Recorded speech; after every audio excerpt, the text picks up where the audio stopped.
Hello, branch managers. It's Todd Screama here. Hope you guys are doing great. I see so many of you setting records and doing great things. It's an honor to work with every single one of you. It's like we've got this crazy buzz going on in our company that is contagious. So here's a few details.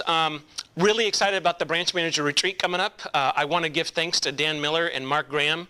We totally redesigned that, and I think what you'll find with the branch manager retreat is it's purposely very, very collaborative. So there's a lot of open time. There's a lot of time. It's just collaborative. It's very engaging. So I'm very excited about that. That's always a lot of fun. We're going to do it in Napa again. That Silverado retreat, Silverado location, where we've had it, I think, once or twice before, it just really works for us, and it's close. So we'll leave the morning after the loan officer retreat. So I'm excited about that. Secondly, just a small detail, we think it's very important to have like an advisory council, and so Dan Miller is setting that up. It's a one-year paid position where you get paid to be on a call once a month. Dan's going to run it for a year, and then he'll pass it on to someone else. It's mainly comprised of like some of the top 3 branches, some of the top 3 originators, and then he's got a couple captain's picks where he and I get to pick just different people to serve for a year. So if he contacts you about that, let me know. But that'll kind of be a funnel. I'm always concerned that as you run a company, that you got to know what's going on with the street. And so when you look at the group visits that we did this year to some of you, and you look at the Blue Jeans calls, what we're really trying to do is get feedback from the street on, hey, how is this going? What's silly? What's dumb? What should we not be doing?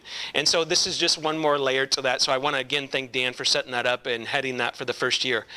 The last thing is to talk a little bit about the 3 different types of leadership. So, you know, there's a class that I'm teaching at the core around leadership. Actually, Rick and I, for the first time ever, are teaching this class together.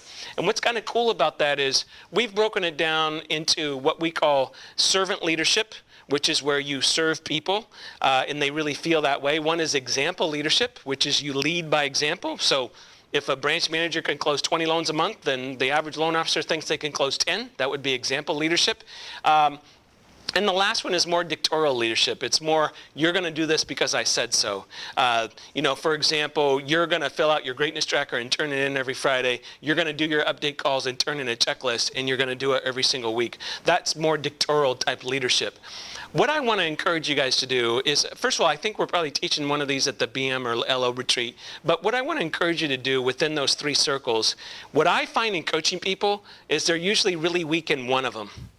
And usually it's either servant or, well, it could be example. If like you show up late to meetings and stuff like that, that's example. But most people, they don't really think of their internal clients, like they're people who work with them.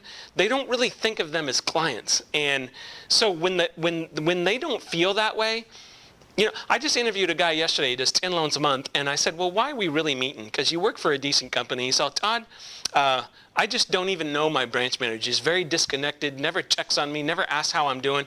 He just wants leadership, and he wants to feel like a client, wants to feel like he cares and he matters. So servant is a big issue for a lot of people. It's like they'll walk on the street, the producing branch manager will walk out there, and they'll treat a realtor like gold, but then they come back and they don't treat their processor very good, or they're moody in the office. You know, that's an examples of not doing servant leadership right.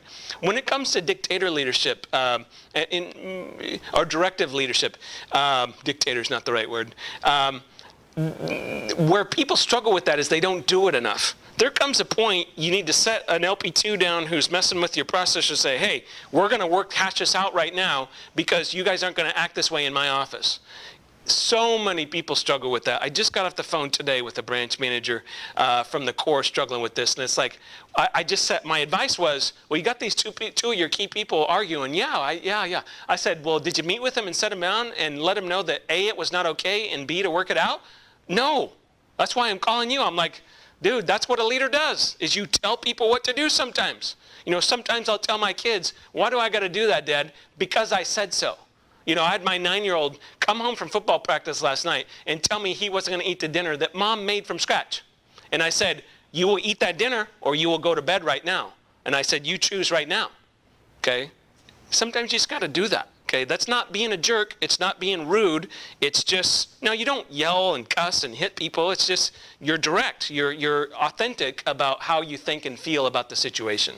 And sometimes, yes, it's being a little demanding. Okay, so those are the three types of leadership. I want to plant that in your brain and think about, hey, how can I be a better servant leader? Or how can I be a better example? Or how could I be a better directive leader? And if you pick one of those and you put a few things behind it, you're going to run a better branch. And you're going to get to our vision, which is averaging 100 loans per branch. We will get there someday. Wait till you see the stats at the BM retreat. A lot of you guys are killing it with that.